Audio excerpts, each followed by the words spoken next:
রংপুরের আবু সাইদ হত্যা মামলায় সাবেক ডিআইজি আব্দুল বাতেন সহ ১৪ জনের বিদেশ যাত্রা নিষেধাজ্ঞা দিয়েছে আদালত। মামলার তদন্তকারী কর্মকর্তা PBI police super ABM Zakir Hossain আবেদন করলে শুনানি শেষে বুধবার এই আদেশ দেন মহানগর আমলি আদালতের বিচারক আসাদুজ্জামান।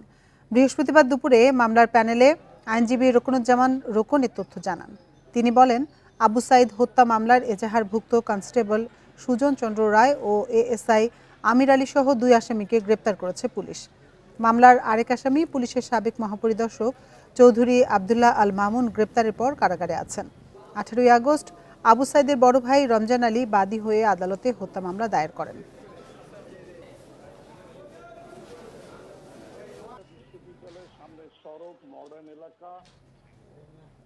এ নিয়ে আরো জানাতে রংপুর থেকে আমাদের সাথে যোগ দিচ্ছেন সহকর্মী নজরুল ইসলাম। নজরুল, আবু সাইদ হত্যা মামলায় তো সাবেক ডিআইজি আব্দুল বাতেন সহ ১৪ জনের বিদেশ যাত্রার নিষেধাজ্ঞা দিয়েছে আদালত আর কি জানিয়েছে আমাদের বিস্তারিত জানাবেন। দেখুন, আসলে বিদেশ গমনের যে নিষেধাজ্ঞা দেওয়া হয়েছে এর সাথে কিন্তু আরও একটি কথা যোগ করা হয়েছে যে তাদেরকে অতি দ্রুত গ্রেপ্তার করতে হবে যারা এই মামলার সাথে জড়িত আছে। আপনি জানেন যে ইতিমধ্যে কিন্তু ৩ আসামি গ্রেপ্তার হয়েছে, অর্থাৎ পুলিশ মহাপরিদর্শক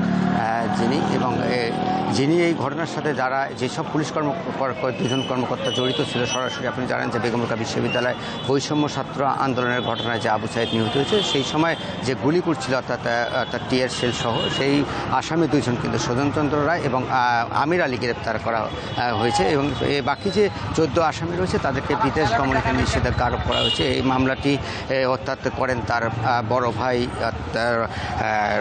রমজান আলী। ১৮ই আগস্ট কিন্তু মামলাটি দায়ের করেন। ১৭ জনের বিরুদ্ধে অজ্ঞাত আরও ১৩৫ আসামি কিন্তু রাখা হয়েছে সেখানে। এই অজ্ঞাতনামা যারা রয়েছে এবং তাদেরকে ভিডিও ফুটেজ দেখে পাওয়া যাবে এবং যারা এই ঘটনার সাথে জড়িত আছে তাদেরকে কিন্তু আসামি জড়িত করা হবে, এটি আসলে বলা হচ্ছে। তবে আমি একটু আগে কিন্তু যিনি তদন্তকারী কর্মকর্তা পিবিআই এর police super ABM Zakir Hossain তিনি যেমনটি জানিয়েছেন যে আমরা অতি দ্রুত যারা আবু সাইদের ঘটনা এবং আবু সাইদের হত্যার ঘটনার সাথে জড়িত আছে তাদেরকে অতি দ্রুত গ্রেপ্তার করা হবে এবং গ্রেপ্তারের যে প্রক্রিয়া তারা চলছে ইতিমধ্যে। আপনি নিশ্চয়ই জানেন যে ইতিমধ্যে কিন্তু আমরা দেখেছি গ্রেপ্তার কিন্তু চলছে সারা দেশে। সেক্ষেত্রে যারা পুলিশ কর্মকর্তা রয়েছে আপনি জানেন যে বাতেন যিনি এখানকার সাবেক ডিআইজি এবং সাবেক পুলিশ কমিশনার যিনি ছিলেন মনিরুজ্জামান তিনিও কিন্তু এই মামলার আসামি রয়েছেন। তাদের বিরুদ্ধে কিন্তু গ্রেপ্তারি পরোয়ানা সহ বিভিন্ন ধরনের তারা আবেদন কিন্তু ইতিমধ্যে করা হবে বলে এটি আসলে বলছেন এবিএম জাকির হোসেন। তবে সব মিলে দেখা যাচ্ছে এ পর্যন্ত যেসব ৩ আসামি গ্রেপ্তার হয়েছে বাকি যে ১৪ জন আছে তাদের যে নিষেধাজ্ঞা আরোপ করা হয়েছে বিদেশ গমনে, তারা বিদেশ যেতে পারবে না এবং তাদের যে পাসপোর্ট সহ বিভিন্ন ধরনের যে সরঞ্জাম রয়েছেন যারা বিদেশ গমনে যেসব কাগজপাতি সেটিও কিন্তু তারা ইতিমধ্যে তারা কিন্তু নিয়ে আসবেন, এটি আসলে বলা হচ্ছে। তবে আমি একটু আগে এখানকার যিনি তদন্তকারী যে কর্মকর্তা রয়েছেন তার সঙ্গে কথা হয়েছে এবং যিনি এই মামলার যিনি রোকনুজ্জামান আইনজীবী তার সঙ্গে কথা হয়েছে। তিনি যেমনটি জানিয়েছেন যে মামলা যে শুনানি হয়েছে শুনানি শেষে কিন্তু আদেশ দেয় আদালত। রংপুর থেকে জানাচ্ছিলেন সহকর্মী নজরুল ইসলাম। ঠাকুরগাঁও ২ আসনের সাবেক সংসদ সদস্য দবিরুল ইসলামকে গ্রেপ্তার করেছে পুলিশ। বুধবার রাতে সদর উপজেলার রুহিয়া এলাকা থেকে তাকে গ্রেপ্তার করা হয়। বিষয়টি নিশ্চিত করেছেন ঠাকুরগাঁও পুলিশ সুপার শেখ জাহিদুল ইসলাম। জানান, রুহিয়া থানার রামনাথ বাজারের একজন আওয়ামী লীগ নেতার বাসা থেকে তাকে গ্রেপ্তার করা হয়েছে। বালিয়াডাঙ্গি থানার একটি মামলায় তাকে গ্রেপ্তার করা হয়। ওই মামলায় তিনি প্রধান আসামি। এছাড়া তার বিরুদ্ধে চাঁদাবাজি, জমি দখল ও হত্যার ২টি মামলা রয়েছে। এদিকে নাশকতা, বিস্ফোরক ও বিশেষ ক্ষমতা আইনে দায়ের করা মামলায় নেত্রকোনা উপজেলা আওয়ামী লীগের সাধারণ সম্পাদক সাদিকুর রহমানকে গ্রেপ্তার করেছে পুলিশ। গতকাল রাতে খালিয়াজুড়ি উপজেলা বোয়ালি এলাকায় অভিযান চালিয়ে তাকে আটক করা হয়।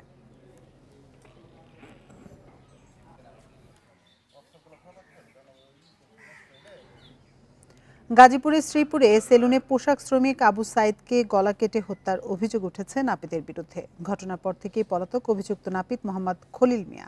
হত্যাকাণ্ডের কারণ জানতে কাজ করছে পুলিশ। এদিকে এ ঘটনায় মামলা দায়েরের প্রস্তুতি চলছে।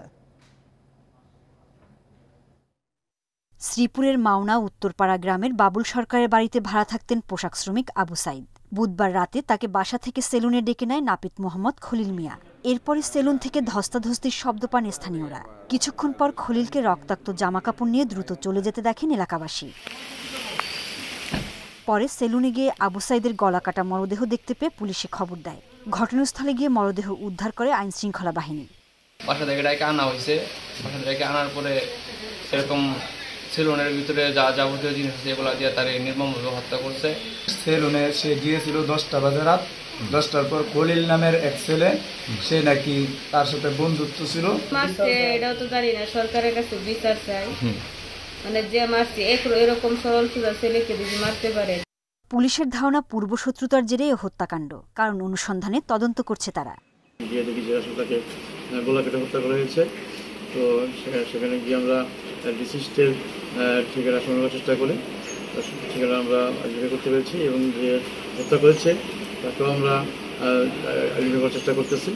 নিহত আবু সাইদ মেঘনা গ্রুপের একটি প্রতিষ্ঠানে কাজ করতেন। Independent news. প্রায় 3.5 ঘন্টা পর ঢাকা সিলেট মহাসড়ক অবরোধ তুলে নিয়েছেন চালক ও যানবাহন মালিকরা। এর আগে কন্টেইনারে গ্যাস দেয়া বন্ধ ও নিরবচ্ছিন্ন সরবরাহের দাবিতে বেলা 11টা থেকে মহাসড়কের সাহেব প্রতাপে অবস্থান নেন তারা। এ সময় মহাসড়কের দুই পাশে অন্তত 20 কিলোমিটার এলাকায় আটকা পড়ে বিভিন্ন রুটে চলাচলকারী যানবাহন। চালক ও মালিকরা জানান, দেশের খনি থেকে উত্তোলন করা গ্যাস সরবরাহে কোনো সময়সীমা থাকা যৌক্তিক নয়। পাশাপাশি নরসিংদী থেকে বিভিন্ন গন্তব্যে যাতায়াতকারী ভাড়া চালিত গাড়িসহ বিভিন্ন যানবাহনে গ্যাস সরবরাহ না করে সিলিন্ডারের মাধ্যমে কলকারখানায় গ্যাস সরবরাহ করে আসছে, যা অযৌক্তিক ও আইনবিরোধী। দ্রুত এই সমস্যা সমাধানে ব্যবস্থা নিতে প্রশাসনের হস্তক্ষেপ চেয়েছেন তারা।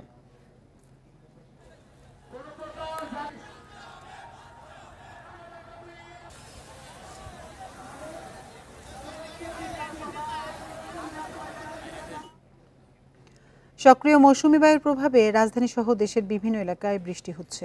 আবহাওয়ার পূর্বাভাসে বলা হয়েছে, আজ ঢাকা, রাজশাহী, চট্টগ্রাম সহ 17 জেলায় ঝোড়ো হাওয়া সহ বজ্রবৃষ্টি হতে পারে।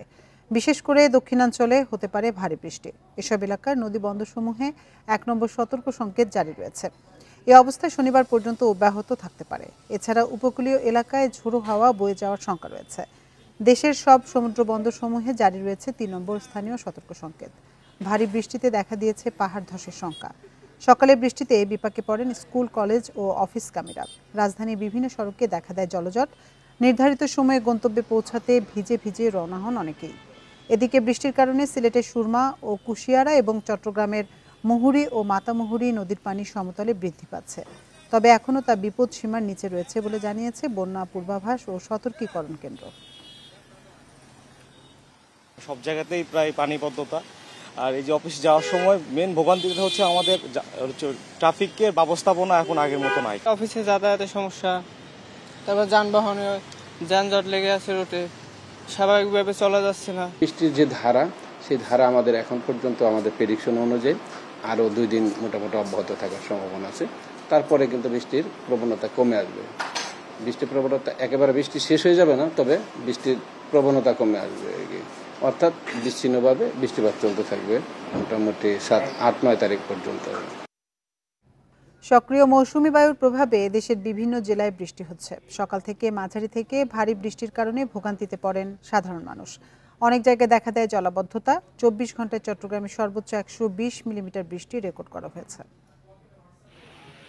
বুধবার রাত থেকেই দেশের বিভিন্ন জায়গায় হচ্ছে বৃষ্টি। বৃহস্পতিবার সকালেও হালকা থেকে মাঝারি বৃষ্টি দেখা গেছে। আবহাওয়া অফিসের তথ্য অনুযায়ী 24 ঘন্টায় চট্টগ্রাম বিভাগে 120 মিলিমিটার বৃষ্টি রেকর্ড করা হয়েছে। বরিশালে বুধবার সকাল 6টা থেকে বৃহস্পতিবার সকাল 6টা পর্যন্ত 44 মিলিমিটার বৃষ্টিপাত রেকর্ড করা হয়। বৃষ্টির কারণে সকালে ভোগান্তিতে পড়েন স্কুল, কলেজ ও অফিসগামীরা। লক্ষ্মীপুরে সকাল থেকে বৃষ্টিতে বিভিন্ন জায়গায় জলাবদ্ধতা দেখা দেয়, তবে বৃষ্টি কমার সঙ্গে সঙ্গে নামতে থাকে পানি। এই 2 দিনের বৃষ্টিতে পৌরসভার বিভিন্ন এলাকায় আবার জলাবদ্ধতার সৃষ্টি হয়েছে।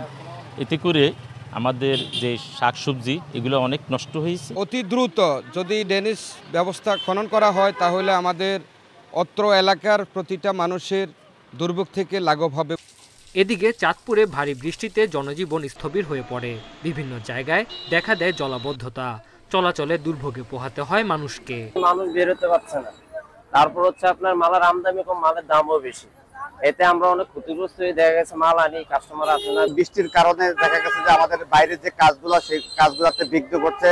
এদিকে সক্রিয় মৌসুমি বায়ু প্রভাবের কারণে পায়রা, চট্টগ্রাম, কক্সবাজার ও মংলা সমুদ্র বন্দরে 3 নম্বর স্থানীয় সতর্ক সংকেত দেখিয়ে যেতে বলেছে আবহাওয়া অধিদপ্তর। Tanzil Hasnat, independent news. সক্রিয় মৌসুমী বায়ুর প্রভাবে দেশের বিভিন্ন জেলায় বৃষ্টি হচ্ছে, এতে দুর্ভোগে পড়েছেন সাধারণ মানুষ। এ নিয়ে আরো জানাতে লক্ষ্মীপুর ও চাঁদপুর থেকে আমাদের সাথে যোগ দিচ্ছেন সহকর্মীরা। শুরুতে যাচ্ছি লক্ষ্মীপুরে, সেখানে আছেন সহকর্মী আব্বাস হোসেন। আব্বাস, এই মুহূর্তে লক্ষ্মীপুরের আবহাওয়া পরিস্থিতি কেমন দেখছেন? সেখানে বৃষ্টি হচ্ছে কিনা আর কোথাও জলাবদ্ধতা তৈরি হয়েছে কিনা?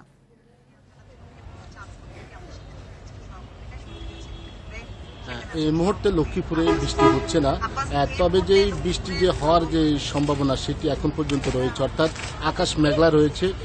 এর কিছুক্ষণ আগেই কিন্তু যে বৃষ্টি অব্যাহত ছিল, অর্থাৎ বুধবার সন্ধ্যা থেকে আমরা দেখেছি আজকে দুপুর পর্যন্ত বৃষ্টি হচ্ছে। তবে এই আবহাওয়া সতর্কীকরণ অফিসের পক্ষ থেকে যেটি জানানো হয়েছে যে তারা এখন পর্যন্ত 24 ঘন্টায় যে বৃষ্টির যে রেকর্ড সেটি 80 মিলিমিটার বৃষ্টি রেকর্ড করা হয়েছে, এমনটি জানিয়েছেন রামগতি আবহাওয়া সতর্কীকরণ অফিসের যিনি কর্মকর্তা রয়েছেন মোহাম্মদ সৌরভ হোসেন। তবে এই বৃষ্টির এই কারণে কিন্তু আমরা দেখেছি শহরের বিভিন্ন স্থানে জলাবদ্ধতা তৈরি হয়েছে, বিশেষ করে যে শমশারাবাদ এবং জেবি রোড, ভানসানগর এবং মিয়া আবুতাই সড়ক সহ বিভিন্ন সড়কে আমরা দেখেছি যে এই টানা বৃষ্টির কারণে পানি যে জলবদ্ধতা সেটি রয়েছে, অর্থাৎ ড্রেনের যে ব্যবস্থা সেখানে পানি না নামার কারণে কিন্তু এই পানিগুলো কিন্তু জলবদ্ধতা তৈরি হয়, এমনটি এখানকার যারা নাগরিক রয়েছেন তারা অভিযোগ করেছেন। তারা বলছেন যে সবসময় কিন্তু যে ড্রেনেজ ব্যবস্থা বা অপরিকল্পিত যে খাল খনন না করার কারণে কিন্তু মূলত এই সমস্যাগুলো হচ্ছে। কিন্তু এর মধ্যে আমরা দেখেছি লক্ষ্মীপুরে যে গত 17 আগস্ট থেকে আমরা দেখেছি যে বন্যার পানিতে যে বেশ কিছু এলাকা এখন পর্যন্ত তলিয়ে রয়েছে, অর্থাৎ প্রায় যে লক্ষাধিক মানুষ এখনো পানিবন্দী রয়েছে। আপনি হয়তো দেখতে পাচ্ছেন আমার পিছনে যে সড়কটি রয়েছে, এই সড়কটি গত 1.5 মাসের উপর ধরে কিন্তু এখন পর্যন্ত যোগাযোগ বিচ্ছিন্ন রয়েছে, এখনো সেখানে হাঁটু পরিমাণ পানি রয়েছে, অর্থাৎ জলাবদ্ধতা যেটি সেটি তৈরি হয়েছে। খালে দ্রুত সময়ের মধ্যে পানি না নামার কারণে মূলত এই সমস্যা হচ্ছে বলে এখানকার মানুষ কিন্তু দাবি করেছে। তবে পানি উন্নয়ন বোর্ডের পক্ষ থেকে যেটি জানানো হয়েছে, তারা ইতিমধ্যে যে লক্ষ্মীপুরে 110টি খাল রয়েছে, খালগুলো তারা নিষ্কাশন করা হচ্ছে এবং অপসারণ করে তারা দ্রুত সময়ের মধ্যে পানি নামানোর ব্যবস্থা করছেন। আজকেও আমরা এই যে লক্ষ্মীপুর জেলা পরিষদ সম্মেলন কক্ষে যে জেলা ত্রাণ ও পুনর্বাসন যে দুর্যোগ ব্যবস্থাপনা একটি কমিটির সভা হয়েছে, সেখানেও কিন্তু একে অভিযোগ করেছেন এখানকার যিনি জেলা প্রশাসক রয়েছেন রাজীব কুমার সরকার। তিনি বলছেন ইতিমধ্যে যেসব এলাকা এখনো পানিবন্দী রয়েছে, অর্থাৎ জলাবদ্ধতা তৈরি হয়েছে, সেখানে যেন দ্রুত সময়ের মধ্যে পানি নিষ্কাশন করা যায় বা অপসারণ করা যায় সে ধরনের ব্যবস্থা নেওয়া হয়েছে। এর মধ্যে এবারের বন্যায় যে ক্ষয়ক্ষতি হয়েছে প্রায় 7.5 লাখ পরিবার, প্রায় 30,000 মানুষ হয়েছে, তাদের কিন্তু পুনর্বাসনের যে তালিকা বা পুনর্বাসন করার যে উদ্যোগ সেটি নেওয়া হয়েছে জেলা প্রশাসনের পক্ষ থেকে, এমনটি জানিয়েছেন জেলা প্রশাসক রাজীব কুমার সরকার। তবে আমরা দেখেছি এখন পর্যন্ত মানুষের যে দুর্ভোগ, সে দুর্ভোগ কিন্তু অব্যাহত রয়েছে এবং বৃষ্টি যদিও এখন হচ্ছে না, তবে বৃষ্টি হওয়ার যে সম্ভাবনা সেটি রয়েছে, আগামী শনিবার পর্যন্ত বৃষ্টি হবে এমনটি আবহাওয়া অফিস এর পক্ষ থেকে জানানো হয়েছে। আব্বাস হোসেন, আপনি সাথে থাকুন। এবার আমরা চাঁদপুরে যাব, সেখানে আছেন সহকর্মী মনিরুজ্জামান বাবলু। বাবলু, চাঁদপুরে তো টানা বৃষ্টিতে বিভিন্ন জায়গায় জলাবদ্ধতা তৈরি হয়েছে, এই মুহূর্তে সেখানকার পরিস্থিতি কেমন দেখছেন? মানুষের ভোগান্তির চিত্র জানাবেন আমাদের। চাঁদপুরে টানা 2 দিনের বৃষ্টিতে কিন্তু আজকে বিকাল থেকে কিন্তু বৃষ্টির কিছুটা কম, এবং গত যে 24 ঘন্টা আবহাওয়া অফিস আমাদেরকে জানিয়েছে এখানে 53 মিলিমিটার বৃষ্টিপাত রেকর্ড করা হয়েছে এবং ভোর 6টা থেকে দুপুর 12টা পর্যন্ত 30 মিলিমিটার বৃষ্টিপাত রেকর্ড করা হয়েছে। চাঁদপুরে এই বৃষ্টিপাতের কারণে কিন্তু জলাবদ্ধতা বেড়েছে এবং দুর্ভোগ বেড়েছে। আমরা জানিয়েছি যে চাঁদপুরের যে ফরিদগঞ্জ উপজেলা এবং শাহরাস্তি উপজেলা, সেখানে যে বন্যার পানি এবং জলাবদ্ধতা শিকার ছিল সেপ্টেম্বর মাস এবং আগস্ট মাসে, সেখানে কিন্তু এই টানা অক্টোবরের শুরুতে বৃষ্টিতে কিন্তু তাদের যে ঘুরে দাঁড়ানো সেটি কিন্তু কষ্টসাধ্য ব্যাপার হয়ে দাঁড়াবে। এবং আমরা জানি আজকে যে মতলবের দক্ষিণের যে পানি ট্যাঙ্কি এলাকা সহ মতলব বাজার সহ সেখানেও জলাবদ্ধতা সৃষ্টি হয়ে মানুষের দুর্ভোগ পড়েছিল। আমি এখন যে সড়কটিতে রয়েছে এটি ফরিদগঞ্জ উপজেলার মুন্সিরহাট এবং ছোলা যে সড়ক, এই সড়কটি গত 3 মাস ধরে কিন্তু এই বেহাল অবস্থা। কিন্তু এই টানা বৃষ্টিপাতের কারণে এখানে যে কংক্রিট এবং যে ঢালাইয়ের কাজ শুরু হওয়ার কথা ছিল সেটি কিন্তু বেঁচতে গেছে এবং জনদুর্ভোগ অনেক বেড়েছে। আমরা কথা বলেছিলাম এখানকার চালক ও স্থানীয় বাসিন্দাদের সাথে, তারা জানিয়েছেন যে এই সড়কটির কারণে কিন্তু এখানকার জনদুর্ভোগ এবং প্রতিনিয়ত দুর্ঘটনার শিকার হচ্ছে, গাড়ি পড়ে যাচ্ছে। সড়কের মেরামতের খুবই দ্রুত প্রয়োজন। এভাবে কিন্তু এই জলাবদ্ধতা বৃষ্টিপাতের কারণে গত 2 মাসে জেলা এলজিডি অফিস থেকে আমাদেরকে জানিয়েছেন এখানে 212 কিলোমিটার রাস্তা গ্রামীণ সড়ক সহ নষ্ট হয়েছে, সেগুলো পর্যায়ক্রমে এগুলো মেরামত করা হবে বলে জানিয়েছে এলজিডি অফিস থেকে। আমরা এই আবহাওয়ার যে কারণে কিন্তু এখানে যে ফসলি খাতে ব্যাপক যে ক্ষতির বিষয়টি সেটি আমরা কথা বলেছিলাম কৃষি বিভাগের সাথে। তারা জানিয়েছেন যে চাঁদপুরে যে আগাম যে সবজি চাষাবাদ হয় ৫,৫০০ হেক্টর জমিতে, সেটি কিন্তু এবার শীতকালীন যে সবজি সেটি আর হয়ে উঠছে না। যদি টানাভাবে বৃষ্টিপাত হয়ে থাকে তাহলে কিন্তু এই আবহাওয়ার আগাম যে সবজি চাষ সেটি আর ব্যাহত হবে বলে জানিয়েছেন যারা কৃষি সম্প্রসারণ অধিদপ্তর। এছাড়া আমরা জানি যে বাণিজ্যিক যে শহর যে বাজারগুলো রয়েছে, চাঁদপুর পুরান বাজার, হাজীগঞ্জ বাজার সহ যে প্রধান যে বাজারগুলো রয়েছে সেখানে কিন্তু ক্রেতা সংকটের কারণে ব্যবসা বাণিজ্য স্থবির হয়ে পড়েছে। চাঁদপুরে আবহাওয়ার কারণে বৃষ্টিপাত এবং জলাবদ্ধতার কারণে দুর্ভোগ কিন্তু বাড়ছে। এই ছিল চাঁদপুর থেকে আমার কাছে সর্বশেষ। লক্ষ্মীপুর এবং চাঁদপুর থেকে আবহাওয়া পরিস্থিতি নিয়ে জানাচ্ছিলেন আমাদের সহকর্মীরা। এদিকে টানা বৃষ্টি ও উজানের ঢলে প্লাবিত উত্তরের ৪ জেলায় বেড়েছে চরম দুর্ভোগ। বাসস্থানে পানি ওঠা এবং নদী ভাঙনে সব হারিয়ে অনেক পরিবার আশ্রয় নিয়েছে খোলা জায়গাতে। দুর্গতদের মাঝে দেখা দিয়েছে খাবার ও বিশুদ্ধ পানির সংকট। প্রশাসনের পক্ষ থেকে ত্রাণ দেওয়ার কথা বলা হলেও প্রয়োজনীয় সহায়তা না পাওয়ার অভিযোগ ভুক্তভোগীদের। কুড়িগ্রামে তিস্তা ও ধরলার পানি কমায় বন্যার কিছুটা উন্নতি হয়েছে, তবে এখনও পানিবন্দী অসংখ্য পরিবার। এছাড়া ভাঙনে ক্ষতিগ্রস্ত হলেও কোনো ত্রাণ সহায়তা না পাওয়ার অভিযোগ তাদের। সাহায্য করতে কিছু পাইনি, আমাকে দেখতে রসি নেই। 15-16 দিন হয় বাড়ি ভাঙবে, রিলিফ ফিলিফ কিছু পাই নাই। এলো রংপুরের ৩ উপজেলার বিস্তীর্ণ এলাকা তলিয়ে যায় বন্যার পানিতে। এছাড়া তীব্র নদী ভাঙনে অনেক পরিবারের আশ্রয় হয়েছে খোলা আকাশের নিচে। এখনো তাদের কাছে পৌঁছায়নি ত্রাণ সহায়তা। জমি জমা বিহীন হয়ে যাইতেছে। হ্যাঁ, এবং সরকারি লোক আইছে না, কোনো ত্রাণও দেয় না, কোনো কিছু দেয় না। বারবার তিস্তার ভাঙনে সর্বশান্ত হচ্ছে অনেক স্বাবলম্বী পরিবার। এ অবস্থায় ত্রাণের চেয়ে নদী শাসন ও স্থায়ী বাঁধ নির্মাণের দাবি তাদের। ওই সামান্য ত্রাণ দিয়ে আমাদের কিছু হবে না, আমরা চাই নদী শাসন। যে জায়গাগুলো অধিক ঝুঁকিপূর্ণ সেগুলোকে বিবেচনায় এনে আমরা আমাদের প্রয়োজনে বাজেট বরাদ্দ সাপেক্ষে ইতিমধ্যে কিছু কিছু স্থানে জিও ব্যাগ ফেলে কাজ চলমান আছে, যাতে ভাঙনের ঝুঁকিটা প্রশমিত করা সম্ভব হয়। এদিকে তিস্তার পানি বিপদসীমার নিচে থাকায় লালমনিরহাটেও পরিস্থিতির অনেকটা উন্নতি হয়েছে, তবে পানিবন্দী এলাকায় দেখা দিয়েছে বিশুদ্ধ পানি ও খাবার সংকট। জেলা প্রশাসনের পক্ষ থেকে ত্রাণ সহায়তা দেওয়ার কথা বলা হলেও প্রয়োজনের চেয়ে তা খুবই কম বলে অভিযোগ ভুক্তভোগীদের। তাপস সরকার, ইন্ডিপেন্ডেন্ট নিউজ। আয়কর ব্যবস্থাপনাকে শতভাগ অনলাইন করতে হবে, এতে আয়কর দাতাদের ভোগান্তি কমার পাশাপাশি আয়কর বিভাগের দুর্নাম ঘুচবে বলে মন্তব্য করেছেন জাতীয় রাজস্ব বোর্ডের চেয়ারম্যান মোহাম্মদ আব্দুর রহমান খান। সকালে চট্টগ্রামের আগ্রাবাদে আয়কর কর্মকর্তাদের সাথে বৈঠকে তিনি একথা বলেন। এ সময় তিনি বলেন, কর্মকর্তাদের ব্যক্তিগত আক্রোশ বা পছন্দের উপর ভিত্তি করে আয়কর দাতাদের প্রতি নানা ক্ষেত্রে বৈষম্য করা হয়েছে। এখন থেকে এসব বিষয়ে নজরদারি করবে রাজস্ব বোর্ড। আয়করদাতারা যাতে কর দিতে গিয়ে কোনো ঝামেলায় না পড়েন সে বিষয়টি নিশ্চিত করতে হবে বলেও জানান তিনি।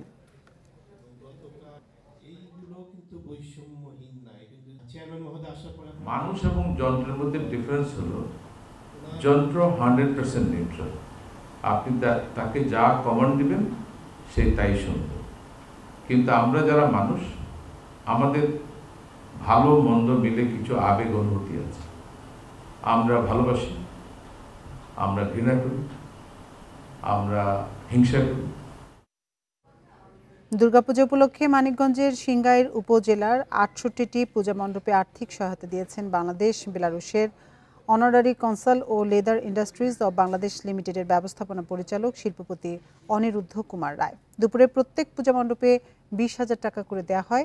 দুপুরে অনিরুদ্ধ কুমার রায়ের নিজের বাড়ি পৌর শহরের আঙ্গারিয়াস্থ গীতা রায় ভবনে এক অনুষ্ঠানের আয়োজন করা হয়। এ সময় ৬৮টি পূজা মণ্ডপের সভাপতি, সাধারণ সম্পাদক এবং রায় পরিবারের সদস্যরা উপস্থিত ছিলেন।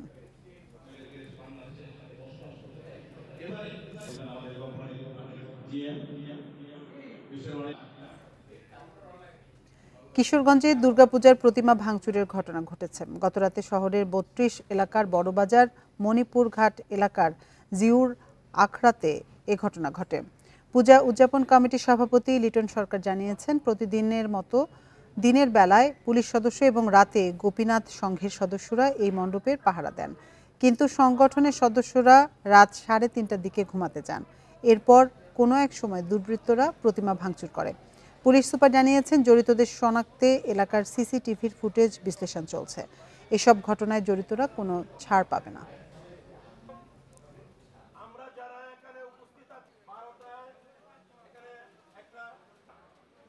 আমরা এখানে গিয়েছি, আমাদের ভিজিট করেছি এবং এটা আমাদের ইনভেস্টিগেশন পর্যায়ে রয়েছে এবং যে কোনোভাবে আমরা দুষ্কৃতিকারী যে হোক আমরা অবশ্যই আইনের আওতায় আনবো। এই বিষয়ে বদ্ধপরিকর এবং আমরা কাজ করছি। আর একটা বিষয় হচ্ছে আমরা নিশ্চিত নিরাপত্তা ব্যবস্থা সর্বত্র বিরাজমান আছে। ফরিদপুরে দুর্গাপূজা আয়োজন নিয়ে সেনাবাহিনী নিরাপত্তা বিষয়ক সভা অনুষ্ঠিত হয়েছে। দুপুরে ফরিদপুর সার্কিট হাউসে এ সভার আয়োজন করা হয়। সভায় ২৭ আরই ব্যাটালিয়নের অধিনায়ক এম খালিদ আবদুল্লাহ বলেন, দুর্গা উৎসবে শান্তি শৃঙ্খলা ও উৎসবের আমেজ বজায় রাখতে সেনাবাহিনী মাঠে রয়েছে। পূজা চলাকালীন গুজব রটনাকারীদের বিরুদ্ধে ব্যবস্থা গ্রহণে আইনশৃঙ্খলা রক্ষাকারী বাহিনীকে অবগত করার কথা জানান তিনি। নির্বিঘ্নে পূজা উদযাপন করতে যা যা করতে হবে তাই বাংলাদেশ সেনাবাহিনী করবে বলে জানান তিনি। এদিকে জয়পুরহাট সদর উপজেলা মিলনায়তনে জেলার বিভিন্ন পূজা কমিটি, রাজনৈতিক দল ও সামাজিক সাংস্কৃতিক সংগঠনের নেতৃবৃন্দের সাথে মতবিনিময় করেছে পুলিশ প্রশাসন। সিলেটে সিএনজি অটোরিকশার চালক হজরত আলী হত্যা মামলায় ৫ আসামি মৃত্যুদণ্ড দিয়েছে আদালত। দুপুরে সিলেট অতিরিক্ত জেলা ও দায়রা জজ আদালতের বিচারক শায়লা শারমিন এ রায় ঘোষণা করেন। আসামিরা সবাই পলাতক রয়েছেন। ২০১৪ সালের ১৭ই আগস্ট আসামিদের বিয়ানীবাজারে নিয়ে যান সিএনজি অটোরিকশা চালক হজরত আলী।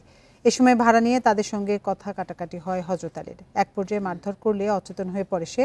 পরে সিলেট ওসমানী মেডিকেল কলেজ হাসপাতালে নিলে চিকিৎসক তাকে মৃত ঘোষণা করেন। ঘটনার পর নিহতের ভাই শুক্কর আলী মামলা করেন।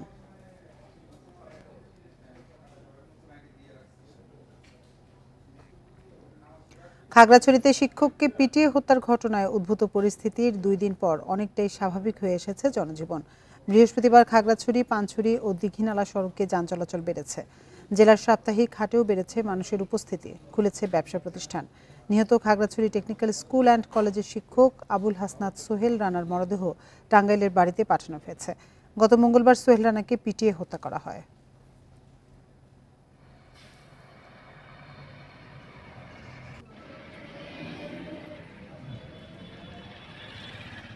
কিশোরগঞ্জের করিমগঞ্জে চালককে হত্যা করে অটোরিকশা ছিনতাই করেছে দুর্বৃত্তরা। সকালে গাছের সঙ্গে হাত পা ও মুখ বাঁধা অবস্থায় মরদেহ উদ্ধার করে পুলিশ।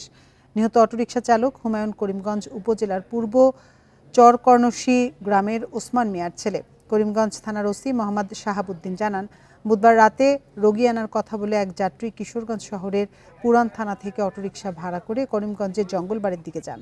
পরে রাতে তার আর কোনো খোঁজ পাওয়া যায়নি। সকালে অটোরিকশা চালকের মরদেহ উদ্ধার করা হয়। নিহতের মাথায় আঘাতের চিহ্ন রয়েছে। ঘটনাস্থলে অটোরিকশাটি পাওয়া যায়নি।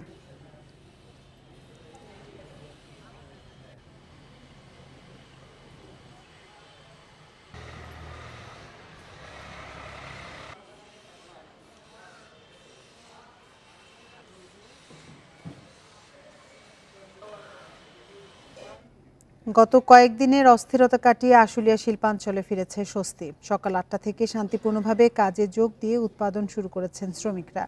শ্রমিক অসন্তোষ না থাকলেও নিরাপত্তার শঙ্কায় ১৫টি কারখানা বন্ধ রেখেছে মালিকপক্ষ। গাজীপুরে শান্তিপূর্ণ পরিবেশে চলছে তৈরি পোশাক কারখানার উৎপাদন কার্যক্রম। সকাল থেকে দলে দলে শ্রমিকরা কারখানায় এসে কাজে যোগ দেন, তবে বন্ধ রয়েছে ৮টি কারখানা। এদিকে বুধবার আইরিশ গার্মেন্টসে হামলার প্রতিবাদে সকালে জিরানী বাজার সড়ক অবরোধ করেন শ্রমিকরা। আধা ঘন্টা পর প্রশাসনের আশ্বাসে অবরোধ তুলে নেন তারা। অপ্রীতিকর পরিস্থিতি এড়াতে শিল্পাঞ্চলে আইনশৃঙ্খলা রক্ষাকারী বাহিনীর সদস্যরা সতর্ক অবস্থায় আছেন।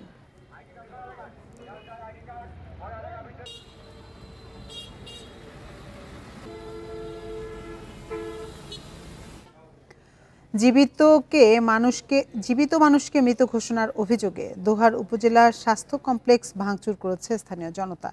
পরে পুলিশ ও সেনাবাহিনী ২ ঘন্টার চেষ্টায় পরিস্থিতি নিয়ন্ত্রণে আনে।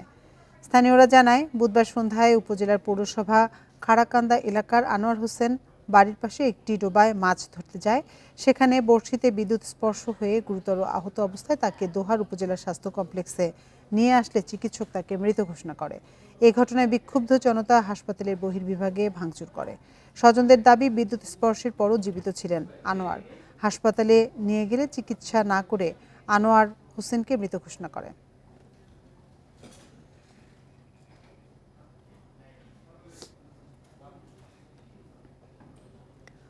পটুয়াখালীর কুয়াকাটা সমুদ্র সৈকত থেকে হাত পা বাঁধা অজ্ঞান অবস্থায় জসিমউদ্দিন নামের এক যুবককে উদ্ধার করেছে স্থানীয় জেলেরা।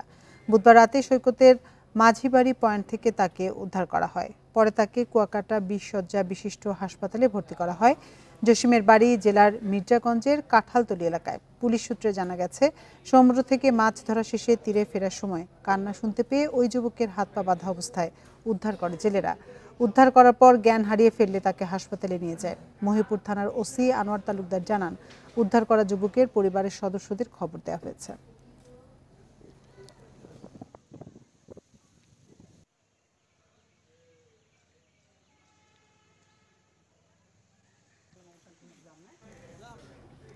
খামারিদের কাজে আসছে না নড়াইল সরকারি মৎস্য বীজ উৎপাদন খামার ও প্রশিক্ষণ কেন্দ্র। বিগত সময়ে এই প্রতিষ্ঠান থেকে মিঠা পানির মাছের রেণু পাওয়া গেলেও এখন উৎপাদন বন্ধ। পানিতে অতিমাত্রায় আয়রন আছে জানিয়ে মৎস্য বিভাগ বলছে, উৎপাদনে যেতে হলে সংস্কার জরুরি। একসময় রুই কাতলা মৃগেল মাছের রেণু উৎপাদন হতো এখানে। 1982 সালে নড়াইলে প্রতিষ্ঠিত এ সরকারি মৎস্য বীজ উৎপাদন খামার ও প্রশিক্ষণ কেন্দ্র চালুর কয়েক বছর পরই বন্ধ হয়ে যায়। 2001 সাল থেকে 2 বছর চিংড়ির রেণু উৎপাদন করে ফের বন্ধ হয় প্রতিষ্ঠানটির কার্যক্রম। এতে জেলার খামারিদের রেণু সংগ্রহ করতে যেতে হচ্ছে ময়মনসিংহ, যশোর, সাতক্ষীরা সহ অন্য জেলায়। আর পরে থেকে নষ্ট হচ্ছে যন্ত্রপাতি। ফিশারি অফিসই কোনো মাছ শাক পাওয়া যায় না, কোনো চারা রেণু পাওয়া যায় না, চারা মাছ কোনো বড় মাছ পাওয়া যায় না। অনেক কষ্ট করে জাতি হয়, আসটি পথে মাছ অক্সিজেন ফিল করে মারা যায়, ক্যারিং খরচ বেশি হয়। আমাকে বাড়ির ধারে নড়াইল জেলায় একটা মাছের হ্যাচারি থাকলে আমাদের বিরাট উন্নত, আমাদের কাছে কাছে ক্যারিং খরচটা কম হবে। খামারের পানিতে অতিরিক্ত আয়রন থাকায় উৎপাদন সম্ভব হচ্ছে না বলে জানান জেলা মৎস্য কর্মকর্তা। বলেন, রেণু উৎপাদন করতে হলে খামারের সংস্কার দরকার। ম্যাক্সিমাম পানির লাইনগুলো আয়রনের কারণে আটকে যাওয়ার ফলে আমাদের এই কার্যক্রমটা, রেণু উৎপাদন কার্যক্রমটা আমাদের এই কয়েক বছর ধরে বন্ধ আছে। তারপরে এটা আমরা সংস্কারের জন্য আমাদের কর্তৃপক্ষকে, আমাদের মন্ত্রণালয়কে, আমাদের অধিদপ্তরকে আমরা জানিয়েছি। এখানে একটা এস্টিমেটও করা হয়েছে। দ্রুত সমস্যার সমাধান করে প্রতিষ্ঠানটি তাদের চাহিদা মেটাবে, এমনটাই প্রত্যাশা মৎস্যজীবীদের। Independent news. সাবেক প্রধানমন্ত্রী শেখ হাসিনার ছেলে সজীব ওয়াজেদ জয়কে অপহরণ হত্যা চেষ্টা মামলায় জামিনে মুক্তি পেয়েছেন আমার দেশ পত্রিকার ভারপ্রাপ্ত সম্পাদক মাহমুদুর রহমান। বৃহস্পতিবার বিকেল 3:30টার দিকে গাজীপুরের কাশিমপুর কেন্দ্রীয় কারাগার থেকে তিনি জামিনে মুক্তি পান। কাশিমপুর কারাগার পার্ট 2 এর জেল সুপার আমিরুল ইসলাম জানান, মাহমুদুর রহমানের জামিনের কাগজপত্র যাচাই বাছাই শেষে তাকে মুক্তি দেওয়া হয়েছে। এর আগে বৃহস্পতিবার সকালে ঢাকা মহানগর দায়রা জজ মোহাম্মদ শামস জগলুল হোসেনের আদালত তার জামিন মঞ্জুর করেন। মামলায় কারাদণ্ডপ্রাপ্ত মাহমুদুর রহমান গত 29 সেপ্টেম্বর সিএমএম আদালতে আত্মসমর্পণ করেন। পরে আদালত তাকে কারাগারে পাঠানোর আদেশ দেন। 2015 সালে পল্টন মডেল থানায় সজীব ওয়াজেদ জয়কে অপহরণ ও হত্যা চেষ্টার মামলাটি হয়। গত 29/9/2024 তারিখে সারেন্ডার করেছিলেন এবং পরবর্তীতে আমরা সার্টিফাইড কপি পেয়েছি। সার্টিফাইড কপি পাওয়ার পরে আজকে আমরা আপিল দায়ের করেছি এবং আপিলের পরে আজকে আমাদের বেল অ্যাপ্লিকেশনও ছিল। বেল অ্যাপ্লিকেশন শুনে মাননীয় আদালত উনি জামিন মঞ্জুর করেছেন। চট্টগ্রাম নগরীর প্রধান সড়কে ব্যাটারি চালিত রিকশা চলাচল বন্ধে নিষেধাজ্ঞা মানছে না কেউই। পুলিশের উপস্থিতিতেই প্রধান সড়কে উঠে পড়ছেন চালকরা। এতে প্রায়ই ঘটছে দুর্ঘটনা। বিদ্যুৎ সাশ্রয়ে ব্যাটারি চালিত রিকশা বন্ধে পুলিশকে আরও কঠোর হওয়ার দাবির তাগিদ। 9 সেপ্টেম্বর নগরীর প্রধান ও গুরুত্বপূর্ণ সড়কে ব্যাটারি চালিত রিকশা চলাচলে নিষেধাজ্ঞা আরোপ করে চট্টগ্রাম মেট্রোপলিটন পুলিশ।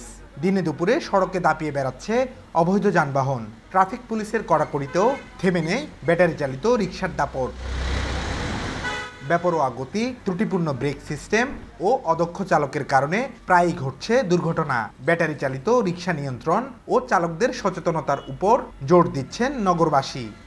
আমরা বড় রাস্তায় আসতে পারলে মনে করেন না 2টা ভাড়া মারতে পারি, হ্যাঁ, একটু সচরাচরভাবে চলা যায়। তারা এত স্পিডে গাড়ি চালায়, তারা অনেক সময় অ্যাক্সিডেন্ট করে বসে থাকে। কোনো ব্রেক নাই, কিছু নাই, ঠিকমতো সিগন্যাল দিলাম, সিগন্যাল দিলে জায়গায় দাঁড়াচ্ছে না। ব্যাটারি চালিত রিকশা বন্ধে অভিযান চলছে বলে জানিয়েছে ট্রাফিক বিভাগ। একটা বড় অংশ জড়িত যাদের জীবন জীবিকার একমাত্র মাধ্যম এটা, সুতরাং আমরা প্রথম দিকে এতটা কঠোর না হয়ে তাদেরকে ধীরে ধীরে একটা পর্যায়ে নিয়ে আসতে চেষ্টা করছি। নগরবিদরা বলছেন চালকদের বিকল্প কর্মসংস্থানের পাশাপাশি ব্যাটারি চালিত রিকশার যন্ত্রাংশ আমদানি বন্ধ করতে হবে। চট্টগ্রাম মহানগরীতে সেই যে অটোরিকশার যে দৌরত্ব সেটি চরমে, নিয়মিত দুর্ঘটনা ঘটছে এবং সেখানে সবচেয়ে বড় ব্যাপার হচ্ছে এই অটোরিকশাগুলোর যে গঠন, এই কাঠামোগত গঠন কিন্তু আসলে ত্রুটিপূর্ণ। চট্টগ্রাম মহানগরের বিভিন্ন এলাকায় প্রায় 20,000 অবৈধ ব্যাটারি চালিত রিকশা চলাচল করছে। Abdullah Rakib, Independent News, Chittagong. Digital শহরের কথা বলা হলেও সিলেটে এখনও হাতের ইশারায় চলে ট্রাফিক ব্যবস্থাপনা। বিভিন্ন সময় প্রকল্প নেওয়া হলেও আলোর মুখ দেখেনি আজও। নগরীর ক্রমবর্ধমান যানবাহনের চাপে যানজট দিনে দিনে অসহনীয় হয়ে উঠেছে। পর্যটক সহ নগরবাসীর এই ভোগান্তি নিরসনে নেই কোনো উদ্যোগ। 2002 সালে পৌরসভা থেকে সিটি কর্পোরেশনে উন্নীত হয় সিলেট। সময়ের ব্যবধানে পরিধি বেড়েছে এই শহরের, বেড়েছে জনসংখ্যা, যানবাহন। নগরীর ট্রাফিক ব্যবস্থাপনার আধুনিকায়নে 1996 সালে 7টি পয়েন্টে সিগন্যাল লাইট বসানো হয়, কিন্তু 2013 সালে সড়ক সম্প্রসারণের সময় তা সরিয়ে ফেলা হয়। এরপর থেকে হাতের ইশারায় নিয়ন্ত্রণ হচ্ছে যানবাহন চলাচল। সিগন্যালের কারণে যানজট সবসময় লেগে দেয় এবং আমাদের মানুষের সচরাচর রাস্তা পারাপার হইতেও সমস্যা। আর সবুজ বাতি ধরলে আমরা চললাম, অন্য ভাই লাল বাতি ধরলে ওটা চললো, এটা বাক্কা আগে আছে। এখন তো আমরা ডিজিটাল বাংলাদেশ টাকা সত্য এটা না। পুলিশ বলছে সিগন্যাল লাইট না থাকায় যানবাহন নিয়ন্ত্রণে অতিরিক্ত সদস্যকে কাজ করতে হচ্ছে বিভিন্ন পয়েন্টে। আমরা এখন ম্যানুয়ালি চালিয়ে যাচ্ছি।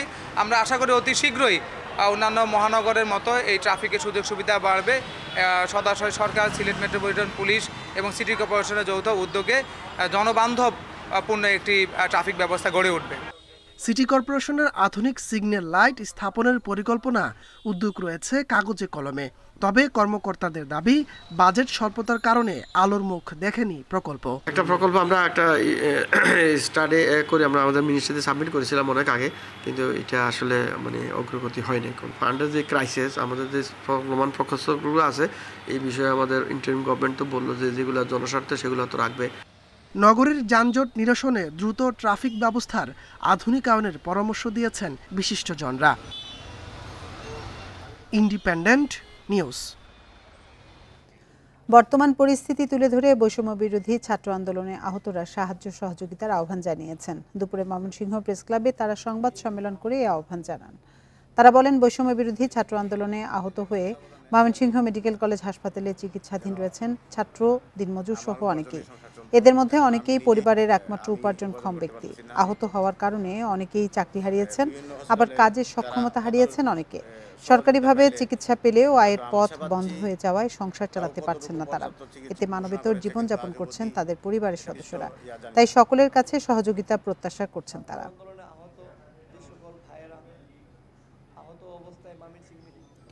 রাজশাহীর ইউসুফপুর সীমান্ত থেকে সন্দেহভাজন 2 ভারতীয় নাগরিককে আটক করেছে বর্ডার গার্ড বাংলাদেশ। বুধবার বিকেলে সীমান্তের পদ্মা নদীর পাড় থেকে তাদের আটক করা হয়। আটক আইনুল হক ও শোয়েব নবী শেখ ভারতের মুর্শিদাবাদ জেলার বাসিন্দা। তাদেরকে চারঘাট থানায় হস্তান্তর করা হয়েছে। এদিকে সিলেটের কোম্পানিগঞ্জ উপজেলার ভোলাগঞ্জ এলাকা অবৈধভাবে অনুপ্রবেশের দায়ে আরেক ভারতীয় নাগরিককে আটক করেছে 48 বিজিবি। আটককৃত ব্যক্তির নাম শ্রী রসেন্দ্র। তিনি ভারতের চেরাপুঞ্জি এলাকার বাসিন্দা। আটক ভারতীয় নাগরিকের কাছ থেকে 6 কেজি ইলিশ মাছ, 4 কেজি বোয়াল মাছ, 2 কেজি ট্যাংরা মাছ, মোবাইল ও কিছু বাংলাদেশি টাকা উদ্ধার করা হয়। তাকে কোম্পানিগঞ্জ থানায় হস্তান্তর করা হয়েছে। বিজিবি জানান, সীমান্ত দিয়ে ভারতীয় অনুপ্রবেশ রোধে গোয়েন্দা নজরদারি ও টহল তৎপরতা বৃদ্ধি করা হয়েছে।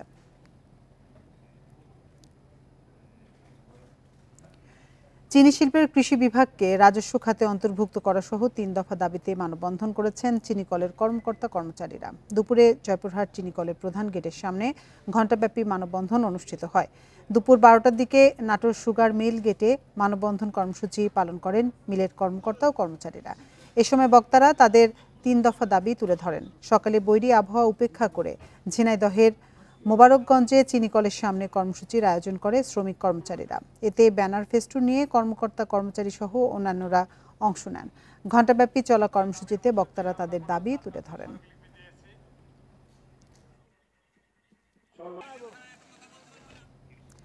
লক্ষ্মীপুরে বন্যায় ক্ষতিগ্রস্ত পরিবারের পুনর্বাসনের লক্ষ্যে জেলা দুর্যোগ ব্যবস্থাপনা ত্রাণ কমিটির সভা অনুষ্ঠিত হয়েছে। দুপুরে জেলা প্রশাসক সম্মেলন কক্ষে এই সভা অনুষ্ঠিত হয়। এ সময় জেলা প্রশাসক রাজীব কুমার সরকার বলেন, লক্ষ্মীপুরে এবারের বন্যায় ক্ষতি ১,৪৭৫ কোটি টাকা। এর মধ্যে সবচেয়ে বেশি ক্ষতি হয়েছে কৃষি ও মৎস্য খাতে, ক্ষতির পরিমাণ ৮৭০ কোটি টাকা। ক্ষতি হয়েছে আমনের বীজতলা সহ ৬০,০০০ হেক্টর জমির ফসল। এছাড়া অনেক ঘরবাড়ি ক্ষতিগ্রস্ত হয়েছে। বলেন, দ্রুত সময়ের মধ্যে ক্ষতিগ্রস্তদের পুনর্বাসনের উদ্যোগ নেওয়া হবে।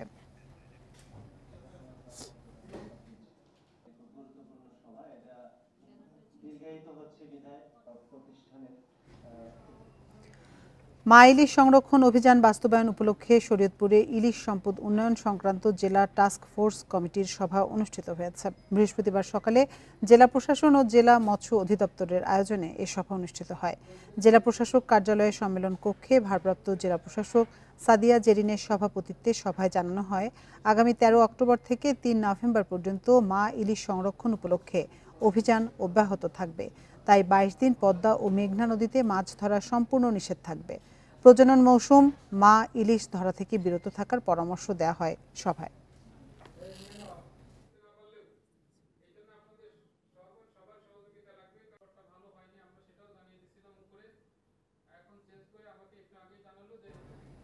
আর এই ছিল সমগ্র বাংলাদেশের আজকের আয়োজন। ইন্ডিপেন্ডেন্ট টেলিভিশনের সব খবরের বিস্তারিত জানতে চোখ রাখুন ফেসবুক, ইউটিউব এবং এক্সে। এতক্ষণ সাথে থাকার জন্য ধন্যবাদ সবাইকে।